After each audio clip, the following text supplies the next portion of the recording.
वही कह रहा हूँ ना, नफरती बयान मोदी जी तो नहीं देते। अमित शाह जी कहते हैं उल्टा लटका देंगे बिहार में जाके, वो नफरती बयान नहीं होता। और मोदी जी पता नहीं क्या क्या कहते हैं, कब्रिस्तान और पता नहीं क्या क्या बोलते हैं, वो तो हेट स्पीच नहीं होती। जेल भरो आंदोलन करेंगे, मुसलमान गिरफ्तारी दे जगह जगह से, तो इससे क्या कुछ प्रॉब्लम सॉल्व होगा? जी की सारी टीम विश्व हिंदू परिषद बजरंग दल की, जो भारत का संविधान तोड़कर जलाकर हिंदू राष्ट्र बनाने की बात करते हैं, वो तो नफरती बात नहीं होती, वो तो देशद्रोह नहीं होता। 4 सुप्रीम कोर्ट के सिटिंग जजेस ने ये प्रेस कॉन्फ्रेंस करके बोला, पहले कभी नहीं ऐसा हुआ है कि हम पे दबाव है, जनता हमें बचाए। अब जनता जो मालिक है उनकी, वो उन्हें बचाने नहीं गई, तो फिर मजबूरी में उन्हें अपना डर के मारे या मजबूरी समझ लीजिए। मुसलमान थोड़ी कह रहे हैं सिर्फ, देश की 150 करोड़ जनता में से 95% लोग ये कह रहे हैं कि कोर्ट पे से उनका विश्वास उठ चुका है। नमस्कार, आप देख रहे हैं 24 न्यूज़ में, आपके साथ राशिद कमाल। हमारे साथ सुप्रीम कोर्ट के वरिष्ठ वकील महमूद प्राचा जी हैं, इनसे बातचीत करेंगे। जिस तरह से जो है सलमान अजहरी की गिरफ्तारी ही हुई, उसके बाद से जो बयानबाजी शुरू हो गया था कि हेट स्पीच दिए हैं, उसको लेकर तौकीर रजा और महमूद प्राचा जी भी सामने आए, इन लोगों ने भी अपनी बात रखी। लेकिन दूसरी तरफ जो अगर ज्ञानवापी मामला देखा जाए, तो ज्ञानवापी को लेकर जो महमूद प्राचा जी का जो बयान है वो भी सुर्खियों है कि ये लोग सब RSS से मिले हुए हैं। तो इसी मुद्दे पर, तमाम मुद्दे पर चर्चा कर लेते हैं। पहले बात करते हैं सर, किस तरह देख रहे हैं सलमान अजहरी का जो बयान आया, हिंदुवादी संगठन FIR करवाई, उनको गिरफ्तार भी हुए, कहा जा रहा है हेट स्पीच दिए हैं, नफरती बयान दे रहे हैं। मैं वही कह रहा हूँ ना, नफरती बयान मोदी जी तो नहीं देते। अमित शाह जी कहते हैं उल्टा लटका देंगे बिहार में जाके, वो नफरती बयान नहीं होता। और मोदी जी पता नहीं क्या क्या कहते हैं, कब्रिस्तान और पता नहीं क्या क्या बोलते हैं, वो तो हेट स्पीच नहीं होती। और जो मोहन भागवत जी की सारी टीम विश्व हिंदू परिषद बजरंग दल की, जो भारत का संविधान तोड़कर जलाकर हिंदू राष्ट्र बनाने की बात करते हैं, वो तो नफरती बात नहीं होती, वो तो देशद्रोह नहीं होता। ये देशद्रोह और ये नफरती बयान हो जाता है। तो ये जो दोहरा मापदंड है ना, ये RSS का चाल चरित्र और चेहरा है। वो बोलते कुछ है, करते कुछ है। वो लोग देशद्रोही हैं। उनका हर एक कार्यकर्ता जो कोई बाय डिफ़ॉल्ट ईमानदार ना हो, मतलब जिसका परिवार पीछे से ऐसे रहा हो ईमानदार, और वैसे बहुत मुट्ठी भर होंगे, ज़्यादा नहीं होंगे RSS में, क्योंकि हो ही नहीं सकते। क्योंकि उनका तो देखिए कितना बड़ा धोखा सरदार पटेल साहब को दिया। ऐसे संगठन में कोई ईमानदार आदमी क्यों गलती से ही घुसेगा ना। जिन्होंने ये कहा सरदार पटेल साहब को कि आज के बाद हम कभी पॉलिटिक्स नहीं करेंगे, कान पकड़ के, तब उन सरदार पटेल साहब ने उनका बैन हटाया। अब उसके बाद पॉलिटिक्स में नहीं है क्या RSS? उनका एक व्यक्ति संगठन मंत्री होता है बीजेपी में, और उनके सारे कार्यकर्ता जो बीजेपी में हैं उनके कार्यकर्ता होते हैं। तो इतना बड़ा झूठ जो सरदार पटेल साहब से बोल सकते हैं और फिर उसमें जाके मेंबरशिप लेते हैं, तो वो ईमानदार होंगे बेईमान, ये मैं देश की जनता पे छोड़ता हूं। लेकिन सर जगह जगह जो FIR हुआ है, कहा जा रहा है सर, तमाम TV चैनल में कहा रहा है जहरीला मौलाना है, भड़का रहा है मुसलमानों को, हिंदुओं को। कह तो रहा हूँ, जो संविधान जलाते हैं वो तो जहरीले नहीं होते। जो ये कहते हैं कि हम schedule caste schedule tribe community को पढ़ाई नहीं करने देंगे, उनको ज़मीन नहीं रखने देंगे, उनको सड़क पे नहीं चलने देंगे, उनको कॉमन जगह से पानी नहीं पीने देंगे, वो तो जहरीले नहीं होते। बाकी सब लोग जहरीले होते हैं। तो जिसको वो बुरा कहते हैं वही अच्छा है। ये मापदंड बना लेना चाहिए देश में लोगों को। सर आप सुप्रीम कोर्ट के वकील हैं, तो क्या जिस तरह तौकीर रजा कह रहे हैं और आम भी मुसलमान कह रहे हैं कि अदालत से भरोसा ख़त्म हो गया है, भरोसा नहीं, आपको भी लग रहा है ऐसा क्या? मुसलमान थोड़ी कह रहे हैं सिर्फ, देश की 150 करोड़ जनता में से 95% लोग ये कह रहे हैं कि कोर्ट पे से उनका विश्वास उठ चुका है। ये बात फैक्ट है। क्यों? क्योंकि अदालतें खुद एक तरीके से, इसमें जनता की भी गलती है, मैं मानता हूँ इस बात को। अदालत में तो 4 सुप्रीम कोर्ट के सिटिंग जजेस ने ये प्रेस कॉन्फ्रेंस करके बोला, पहले कभी नहीं ऐसा हुआ है कि हम पे दबाव है, जनता हमें बचाए।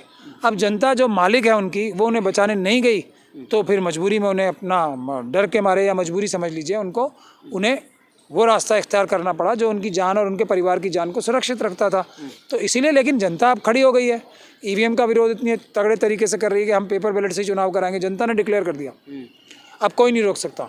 उसी तरीके से सुप्रीम कोर्ट के बाहर जाके जनता खड़ी हो रही है कि सुप्रीम कोर्ट तुम संघर्ष करो, हम तुम्हारे साथ हैं, हम देखते हैं कौन डराएगा सुप्रीम कोर्ट को हमारी। जब जनता ये कह रही है तो सुप्रीम कोर्ट में भी ज़्यादा कॉन्फिडेंस और ताकत आएगी और अच्छे फैसले आना शुरू होंगे। सर लेकिन जिस तरह से कह रहे लोग कि सुप्रीम कोर्ट में भी एक तरफा कार्रवाई की जा रही है, जैसे मुफ्ती अजहरी को गिरफ्तार कर लिया जाता है लेकिन दूसरे लोगों को गिरफ्तार नहीं किया जाता है।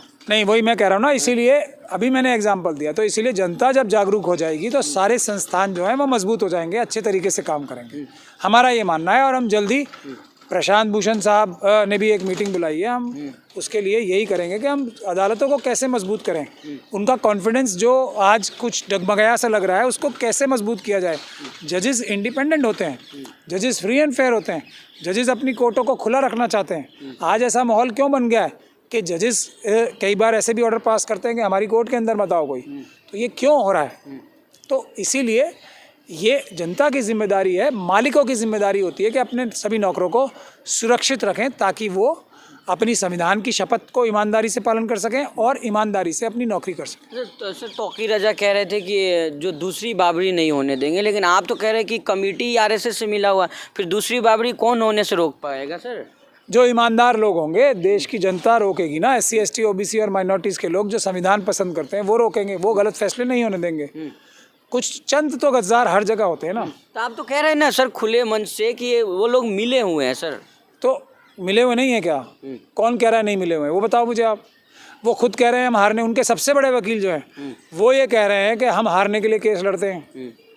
मिले हुए नहीं है क्या वो? उनके सबसे बड़े मौलाना जो हैं, जो बाबरी मस्जिद का केस ये कह रहे हैं कि हम जीत गए हैं, तो मिले हुए नहीं है क्या वो? आपके बयान से मुसलमानों में डर का माहौल है कि मुसलमान सोच रहे हैं कि हमारे रहनुमा ही मिल गए हुए हैं दूसरों से, फिर हम किसके भरोसे रहेंगे? नहीं, और अगर ये मैं भी एक्सपोज ना करूं उनको, ये सच्चाई ना बताऊं, तो तब ज़्यादा डर नहीं, तब तो साफ ही हो जाएंगे सब कि जो उनके कायद बने बैठे हैं वही दुश्मन से मिले हुए हैं। तो क्या अंजाम होगा? आप कम से कम आगाह तो हो गए, अपने कायद बदलने के लिए तैयार तो हो गए।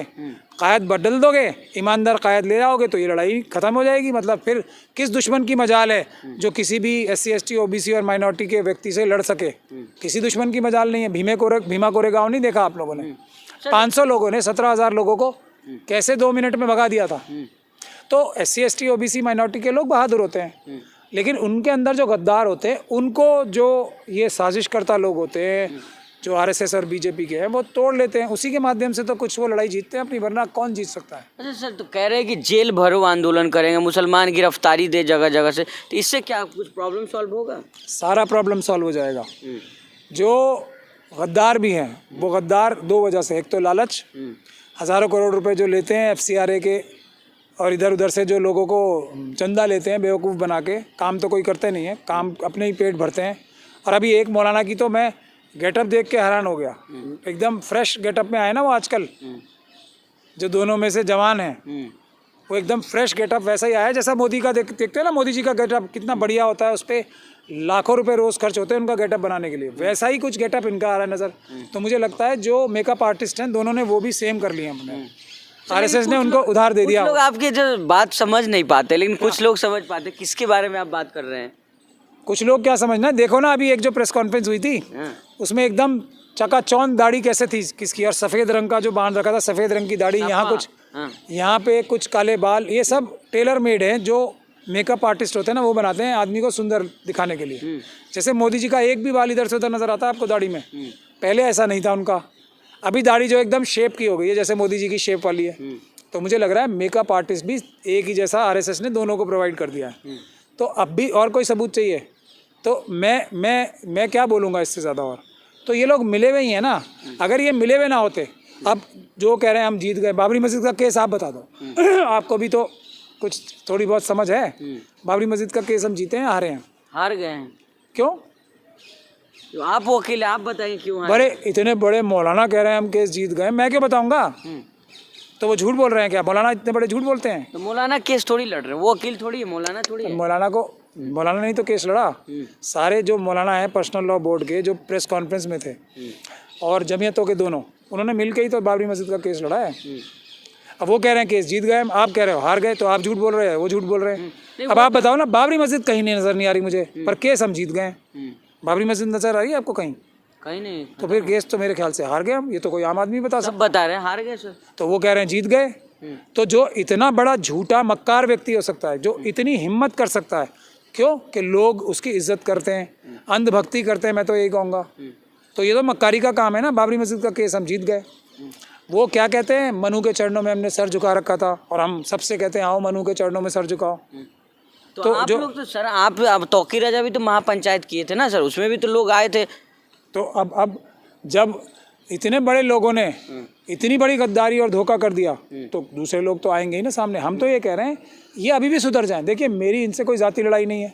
ये बेईमानी का रास्ता छोड़ के, ये डरपोक पने का रास्ता छोड़ के बहादुरी का रास्ता इख्तियार करें। हम सब इनके साथ मैंने पहले भी काम किया है, इनकी हर तरह से हिफाजत की है, इनकी हर जगह जय जयकार कराई है मैंने। मैं दोबारा इनके साथ काम करूँगा। क्या लग रहा है सर, ये सब 24 की तैयारी है क्या? एक तरफ मुफ्ती को गिरफ्तार कर लिया जाता है, दूसरी तरफ ये ज्ञानवापी का मामला शुरू हो जाता है, मथुरा का भी मामला है। तो सर सब क्या कैसे देख रहे हैं सबको? देखिए ये बात मुझे बार बार नहीं कहनी चाहिए। मैं अपना पहले मेरे पर जो हमारे मथुरा जिसका मैं वकील हूँ मेन, उसके ऊपर उन्होंने 22 फौजें उतार रखी हैं। बाकी सबके खिलाफ इतनी फौजें नहीं हैं, हमारे खिलाफ तो उन्होंने 22 फौजें उतार रखी हैं, 23।